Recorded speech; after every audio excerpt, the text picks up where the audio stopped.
This is Kyle Smith with Hagerty, and today I'm going to walk you through how to rebuild your modern Edelbrock or your old school Carter AFB carburetor. So what we have here today is a standard Edelbrock carburetor. This is a popular aftermarket option for many hot rods or retrofits where people are placing crate engines into vehicles. This is also a copy of a standard Carter AFB, which is familiar to a lot of people that worked on Fords in the 60s, as it was a popular option for Ford to place on cars during that time frame. The rebuild is very similar. As we take it apart, a lot of the parts are going to look the same. There's only a few minor differences. So largely in rebuilding this one, it will give you an idea of exactly how to rebuild that Carter AFB also. So in starting a rebuild for any carburetor, the first thing you're going to want to do is identify exactly what you have. And so on these Edelbrocks, it's very easy to identify. It's right here on the carburetor mounting plate. You'll see a 1405 in the corner, and those four numbers give you all the information you need. That'll tell you the model for the rebuild kit that you need to purchase, as well as if it came equipped with the electric choke and the size of the carburetor. So with this being a 1405, that's an electric choke and 600 CFM carburetor. One of the nice things about rebuilding a carburetor is you actually don't need any specialty tools. One of the tools that I have on hand for redoing something like this is a simple screwdriver with replaceable bits. And the reason that I use replaceable bits is I can make sure to always have a good, fresh, and accurate bit in hand so I'm not damaging any of the fittings on the carburetor itself. The next thing that I use is some B12 chem tool from Berryman. Now this is similar to if you've ever bought the paint can bucket of chem tool or carb cleaner. This is similar stuff and it works really well. It's what I prefer. And the last piece here is actually just the carburetor rebuild kit itself. And you can purchase these from any number of retailers, either your local parts store or online.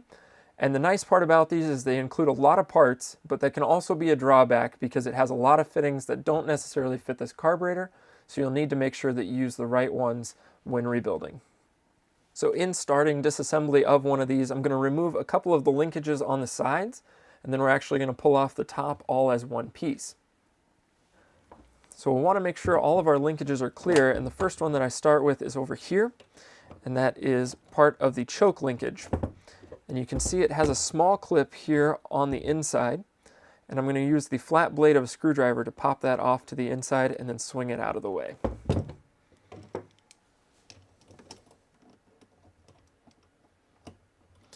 You do have to be fairly careful when you're messing with these as they tend to fly away. So you'll see I'll put one finger on the back side of it to stop it from coming off completely. Then rotate the screwdriver around and it should come right off. There it is. And they'll run away. Fortunately, our rebuild kit does include a few, but you'll always want to hold on to them just in case. Swing that linkage out of the way. One's out of the way there. So now our choke linkage is freed up on one side, but we still need to do it here on the other side. So we'll get a little bit better view of popping that one off. So I'll use just my thumb here and use the screwdriver tip to push that off all at once. Right there. And hook it. The nice part about using a screwdriver with magnetic tips is it'll often catch those as they're letting go or as they're sliding out of the way. And we're using those same clips to pull that one off. As you're taking this apart, I recommend to document where the accelerator pump linkage is located. So there's 3 holes available, and that's adjusting the size and travel of that accelerator pump. And so you want to make sure it looks like this one's documented here in this upper hole, but it can vary depending on the application or how your car's been set up. Then with that one, our next step in the process is to actually remove the metering rods here on the top. You can leave them in place as you remove the top cover of the carburetor, but just to prevent damage and to make sure everything goes a little bit smoother, I prefer to remove them first. So I'm using just as much pressure down as I am to turn the screws, just to make sure that this small Torx bit doesn't strip out. It's got a little bit of spring pressure, so I'll use one finger to hold it down. And make sure I can get these out all the way.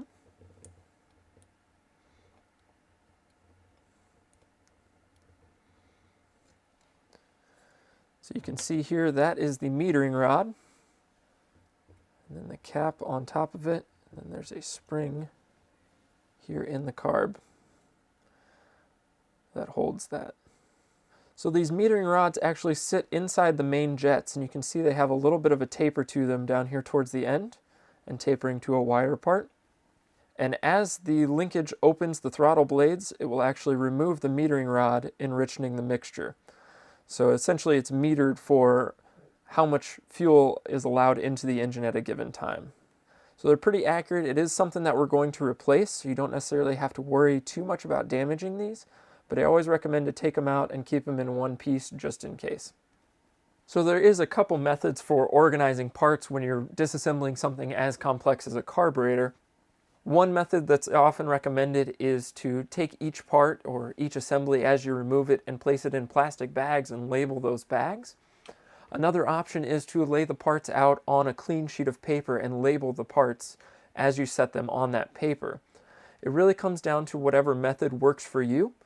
I'm actually going to lay the parts out in the order that I removed them, so I can simply reverse that process as I'm putting it back together. But also I want to organize exactly what parts are where and possibly even write down what the given adjustments are for a specific fitting. So with these metering rods, there's not much adjustment to them, so I just have to remove that one and place it off here to the side with, of course, its corresponding screw so that it's there, and then remove the other, and I'll set that right next to it.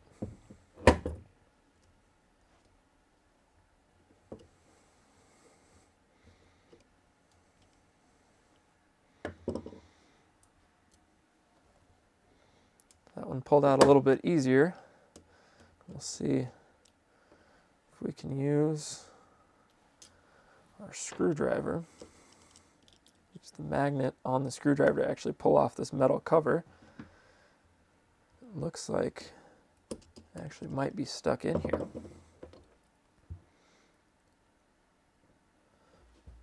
Alright, so what happened here is we've got one metering rod out and the other one appears to be stuck. So what I'm actually going to do is, as I'm removing the top cover, we'll make sure we can get that out of its place because I don't want to damage anything by reaching in with needle nose pliers or anything like that. So I'll switch out the bits on the screwdriver and make sure to get one that fits nice and tightly in each of the screws. As these are pretty important screws, you don't want to strip a screw out and have to deal with that on a carburetor like this. So what I'll do is actually fit that in there, and then again I'm pressing down almost as much as I'm putting a turning force into it to make sure as to not strip them. What I like to do is loosen each screw a couple turns so the top is loose all the way around. So I'm setting all of these screws just off camera, and I'm setting them in the pattern that I'm removing them. Because sometimes there is a situation where you have a longer screw in a given spot because it holds a specific linkage, and a shorter screw in another because it protects the casing. So you want to make sure to put all the screws back in the same places. So at this point we have all the linkages disconnected and we have all of the screws holding this top cover in place out. And so what I'm going to do is try and separate this just manually with my hand, giving it just a little bit of light pressure kind of on each of the corners, making sure as to not try and distort it, and see if we can break the gasket loose. Oftentimes these gaskets, there it is, those gaskets will kind of age into place, they'll dry out a little bit, and they'll really give you some headaches when you split them apart. They'll choose which side they want to stick to.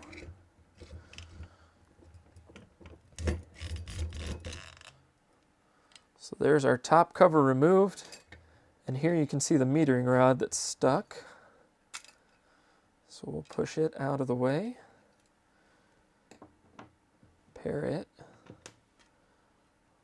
over with its counterpart.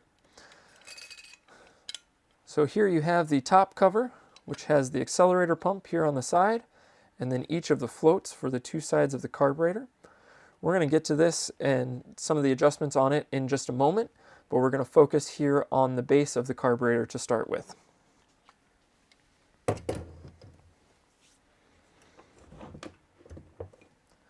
So with the top of the carburetor off, you can see a handful of bits and pieces that you'll want to clean and also make sure you can remove and replace given gaskets for. So you have the primary venturis here, which we're going to remove with 2 Torx bits, and then also the secondary venturis here on the back side. Over here on the sides are the float bowls, so you want to make sure you can remove any debris from those float bowls, and then also the accelerator pump squirters here. We'll remove those to make sure those are debris free as well. So in disassembling a carburetor, I recommend just a standard sheet of paper and a pencil, and you can document not only where things go, but also specific adjustments.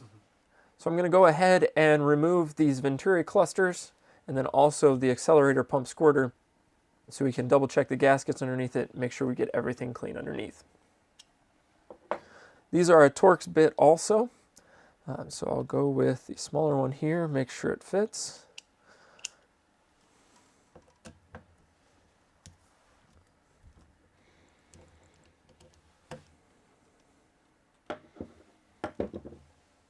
I'll get the screws out of the way so as to not damage those. Then I'll take just a little bit, working it back and forth, side to side to actually break the gasket that's underneath it. You can see there, it's got a standard black gasket that we'll have to break off.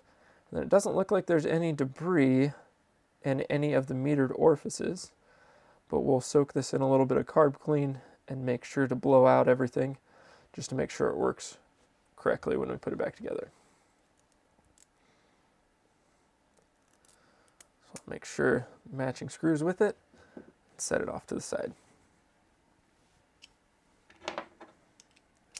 The next will be the 2 venturi clusters, and those come off in the same manner. It's going to be very similar, just a standard gasket underneath them. So I'll break the screws loose and back those out all the way. There can be a multitude of problems that lead you to rebuilding a carburetor like this.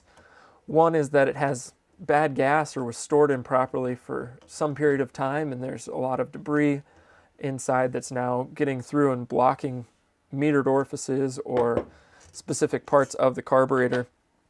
But then it can also be situations where the car's not running properly and it's given you reason to believe that you now have to take it apart.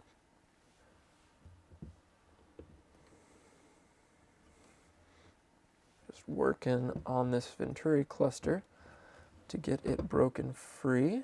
And make sure, I'll take a quick glance, make sure there's nothing else holding it in. Work it back and forth just a little bit.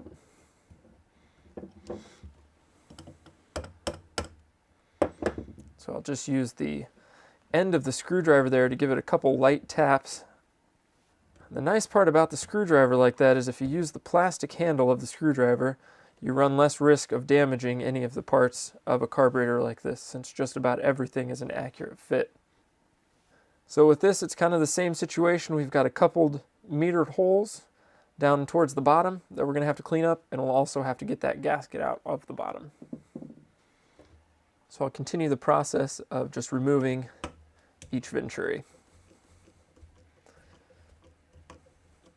It's going to be the same process as removing that first one. So we'll likely just take these screws out, give it a quick tap, and it should pop right out.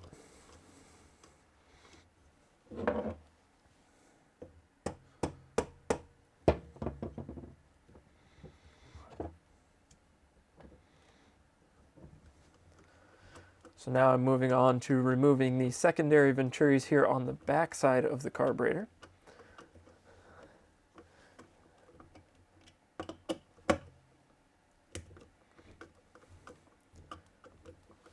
So you can see something unique to this carburetor style is there's actually 2 baffles here in the throats of the secondaries that simply have weights on them.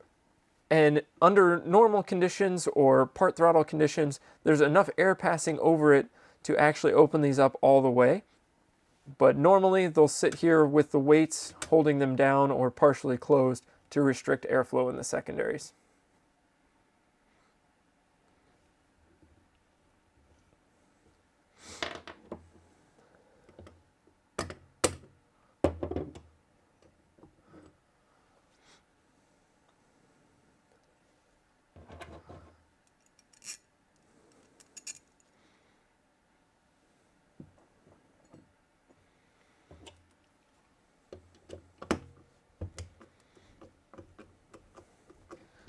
One thing that I chose not to do, but really I would kind of recommend, is to remove this center stud in the carburetor. It makes it a little bit easier to work with as you're disassembling everything if you don't have to work around this giant stud.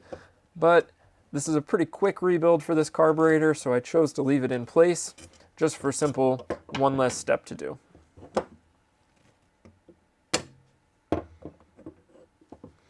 So you can see, broke that off, and we're going to have to, these gaskets are pretty firm.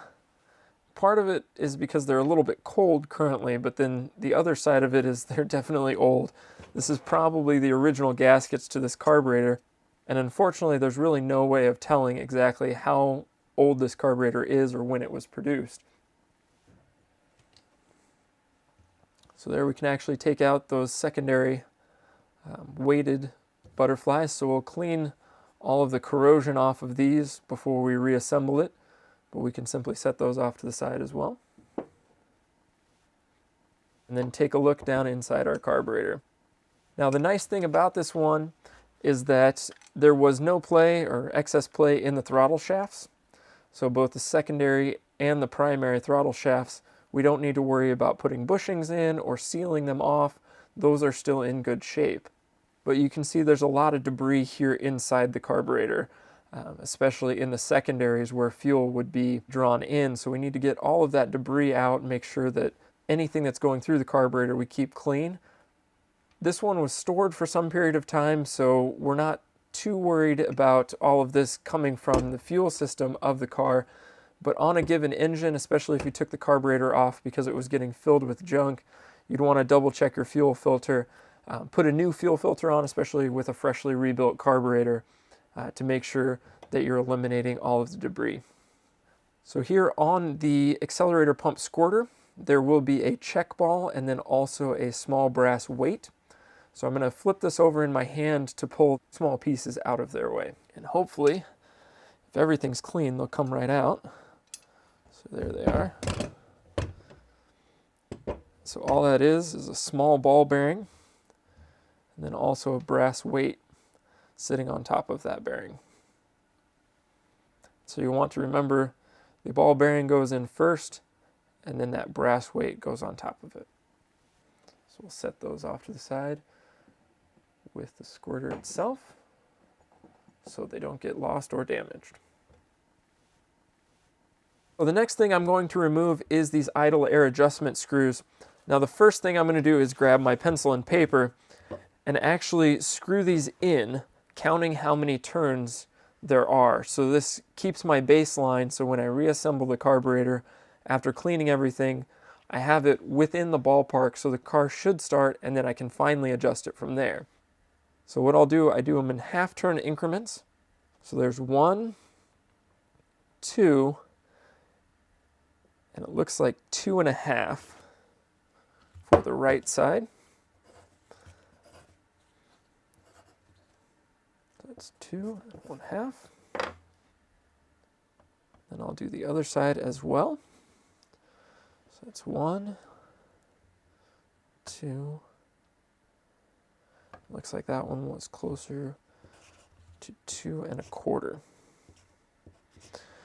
And so I'm writing this down as how I counted it out, but the reality is it's actually 1 turn and 1/4 and 1 turn and 1/2. So I'll set that off to the side, and then I can remove these completely and by threading them out all the way.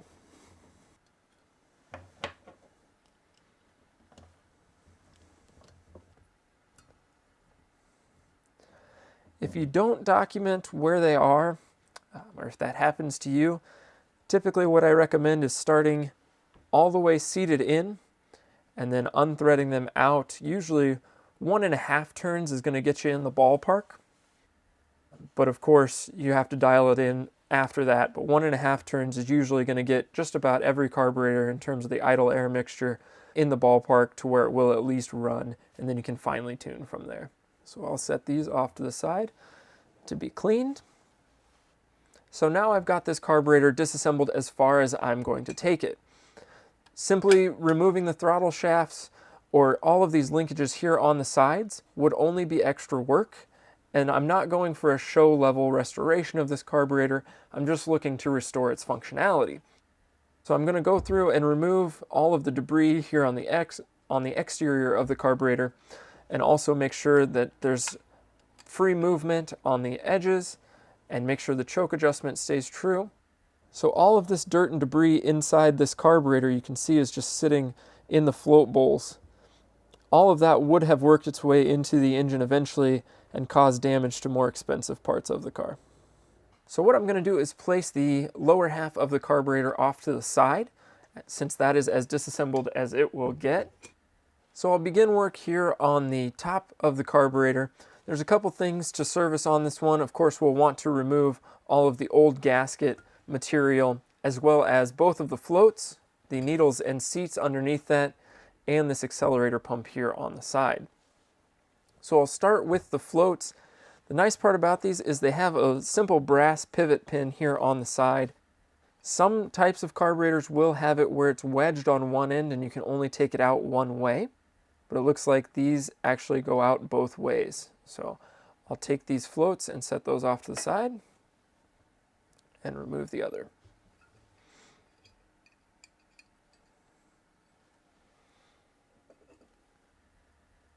Now underneath those is the needle and seats, and so you can see that's referring to, this would be the needle of the needle and seat combination, and this actually stops fuel from flowing into the carburetor when the carb is full.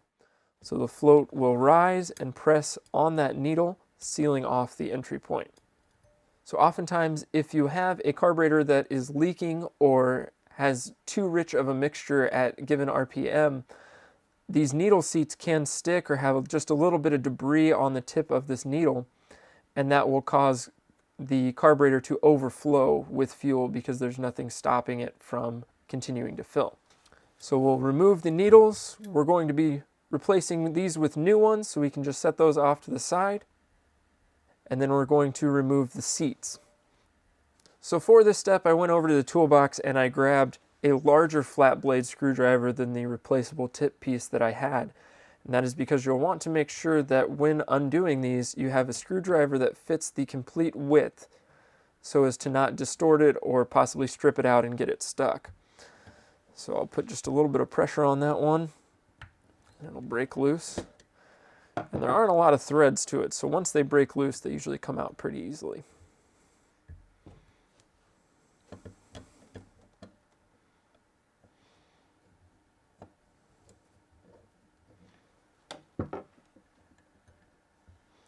There will be a gasket and also a screen on the tip of that.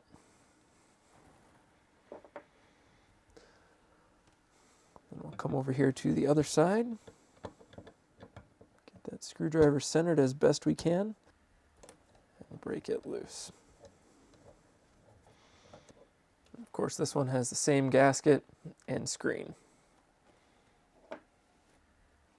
So the next piece we'll need to remove here is the accelerator pump, as we will most likely be replacing this cup. As you can see, it doesn't hold its shape anymore. So we'll get that piece out of the way. And so to remove this accelerator pump here on the side, we're actually going to remove the screw for the lever arm and then remove the lever arm entirely.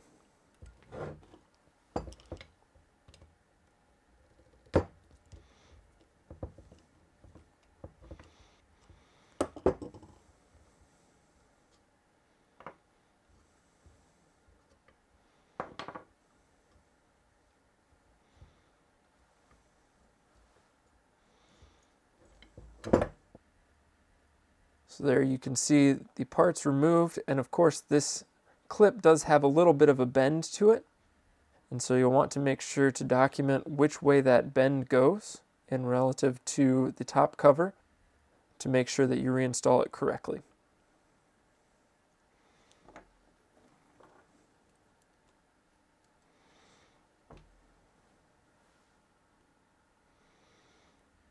So the next step you'll want to do is actually go ahead and remove this top gasket.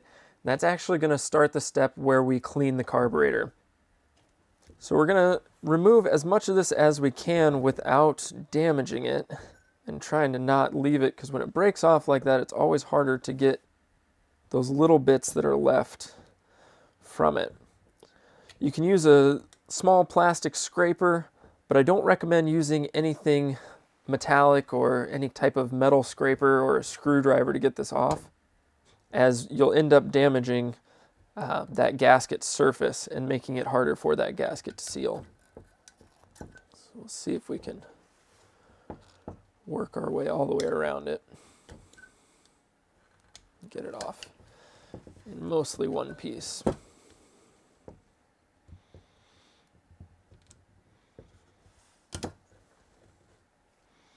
So there, I got it off in mostly one piece. But you can see if you look nice and close on here, it does have a little bit of a lip anywhere that gasket seals off 2 points. So it presses in pretty tight, so you don't have to have an absolute flat mating surface compared to some other types of carburetors. So that's something that's kind of nice when they redesigned these and put the Edelbrock name on them.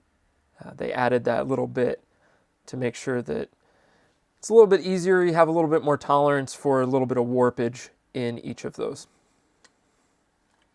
So we'll continue to get most of this out here. Get as much of it as we can.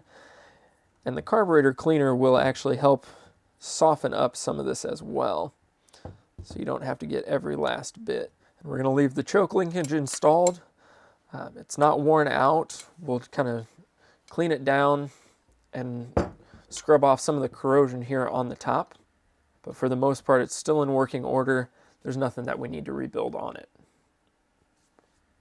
So for cleaning these carburetor parts, I did go ahead and put on a pair of nitrile gloves to protect my hands from the carburetor cleaner from this B12 Chem tool that we'll be using, simply because this will soak through your skin and sit in your liver. It's really not a good situation. It's best to protect yourself from chemicals like this just to make sure you live a long and healthy life.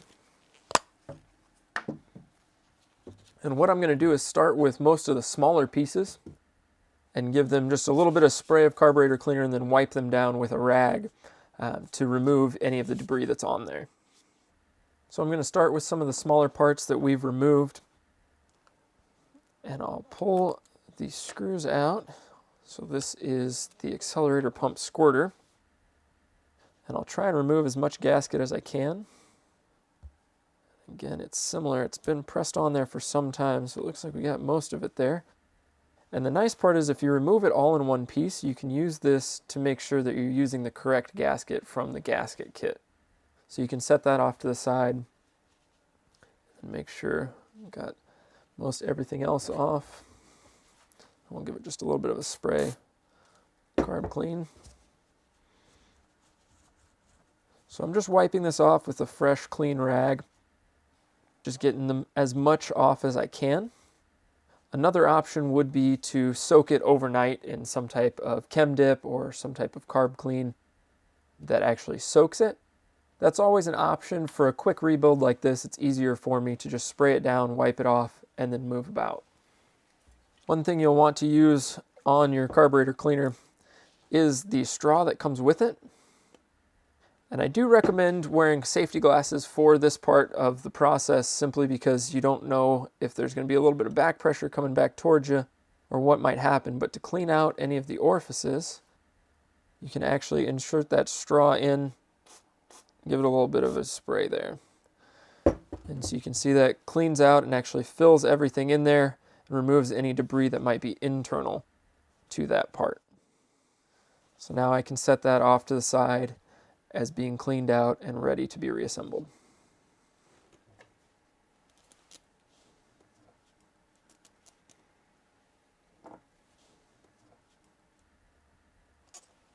So next in line, I'm going to go ahead and do the primary venturis with these. Popping the gasket off.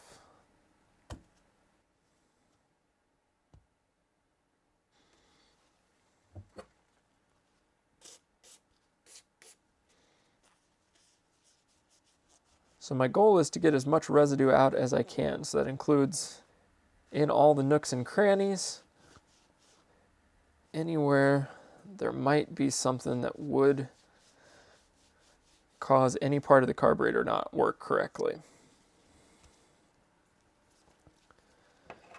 Set that off to the side.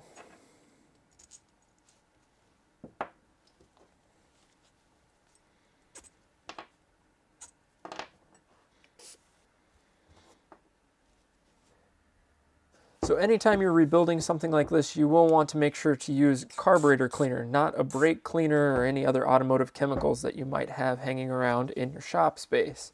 And the reason for that is carburetor cleaner is designed specifically to get along with our gaskets and the seals and the specific parts of a carburetor, whereas brake cleaner can interfere with those bits and pieces and cause them to fail prematurely.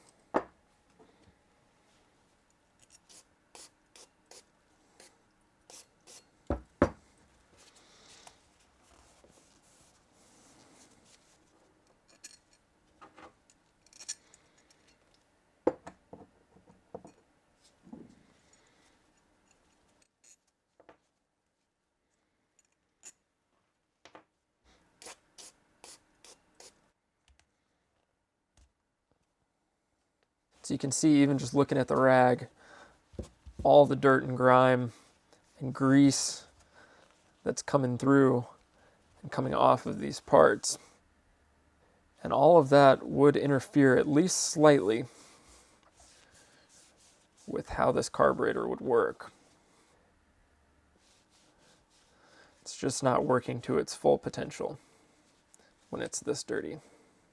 What I'll do is give that just a little bit of carb clean to soak up.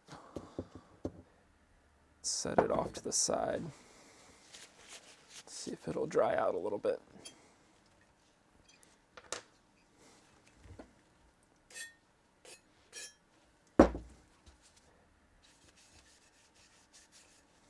So you will want to be careful as you're handling your floats, because the float height is actually set by this tang of metal here between the two mounting points. So I want to make sure as to not mess with that. We'll reset it after we reassemble the carb just to make sure that we still have it correct. But if we leave it alone, for the most part, it will at least be in the ballpark and we won't have to fiddle with it too much.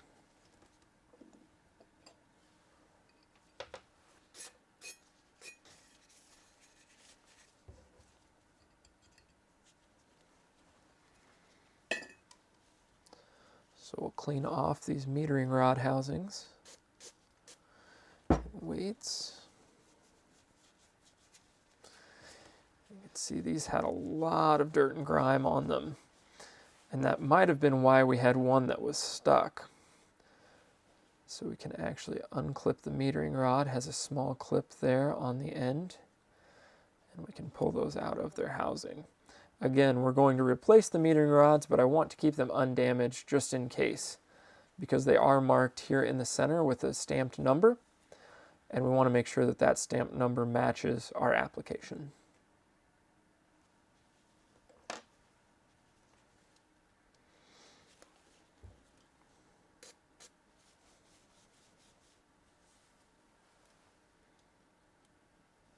So on this one, I didn't happen to have a plastic scraper handy, so I'm actually going to use this razor blade and focus on keeping it flat to the gasket surface, so as to not create any nicks or gouges.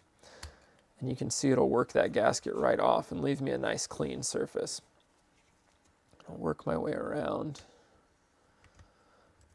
Try and get as much as I can off all at once.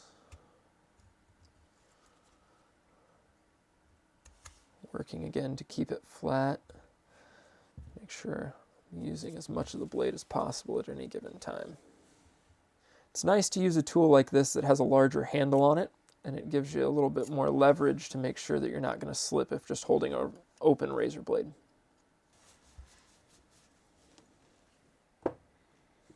So I'll start here on the lower half of the carburetor, and I'll start by removing the inner gaskets here and making sure that I have everything cleaned up. So I can actually use my screwdriver to remove the accelerator pump spring here. And fish that one out, and we'll want to clean it off. You can see a lot of the debris and almost looks kind of like calcification on it. You can see it leaves residue on my gloves. And some of that can be from old gas or residue of ethanol in fuels. Carburetors like this have to deal with a lot from modern fuels.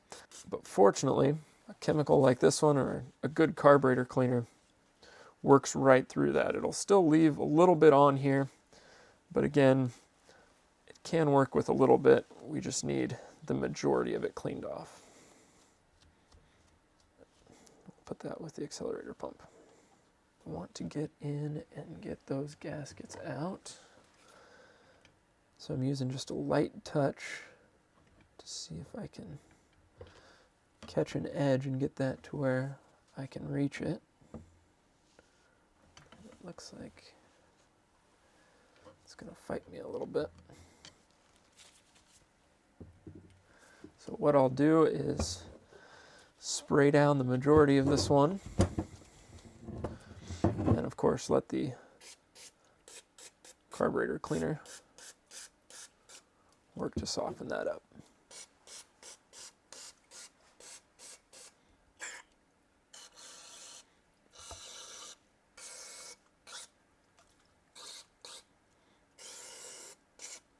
And come back through and wipe it down to remove the actual debris from inside all of those specific parts. Sometimes what's going to work best in this situation is to fill it full of carb clean, let it sit for a little bit of time so that it can really soak in, get everything working well, and make sure you're removing everything. So you can see we're getting a lot of residue out of this one. It's starting to come back nice and clean and shiny. I'll go through and clean each of the bores as best I can for the primaries and the secondaries. Some of this carb cleaner out. That will help to remove some of that residue. Also taking the time to clean the throttle plates, top and bottom. So you can see anywhere where there's fuel sitting, which is here on the sides, has been cleaned up. We removed a lot of dirt and residue from those sides. And here alongside those secondaries, there's no fuel that sits here in the sides.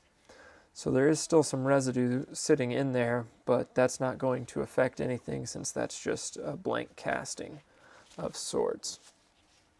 So we still need to remove this little bit of gasket material here on the inside. And I am using a screwdriver blade on this one. And I'm working to keep the pressure fairly light and try and work it off in one piece still. Get as much of it as I can and get underneath the gasket rather than trying to scrape it off from the top. But again, I'm working and being very careful as to not gouge that flat gasket surface. So I'm working to catch the edge of it. That looks like give me a good sized chunk.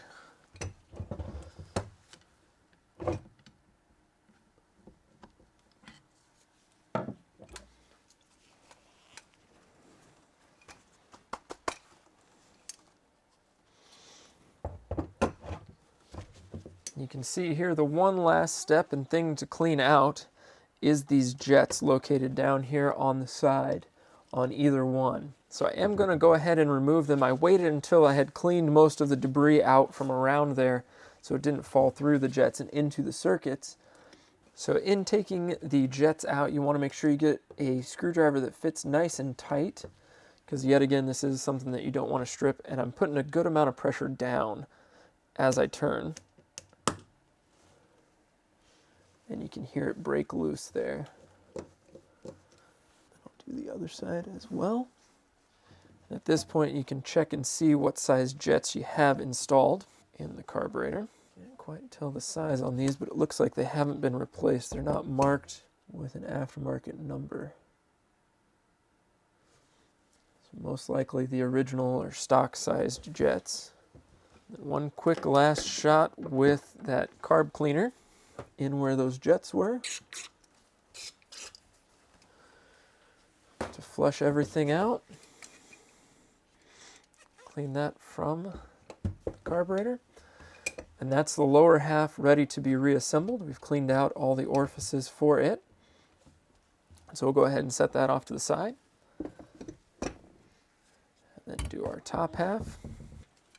So what I'll do is I will take where these needle seats are, spray just a little bit of carb clean in those.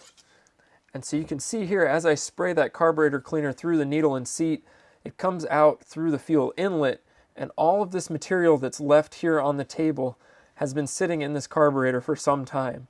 So even if you have a filter here at the carburetor and before and after your fuel pump, this can still make it into your engine if you're not careful. Thank you for watching. Hope you found this video informative. If you like what you saw, please subscribe. If you'd like a detailed list of the parts used in this episode, please look in the description below.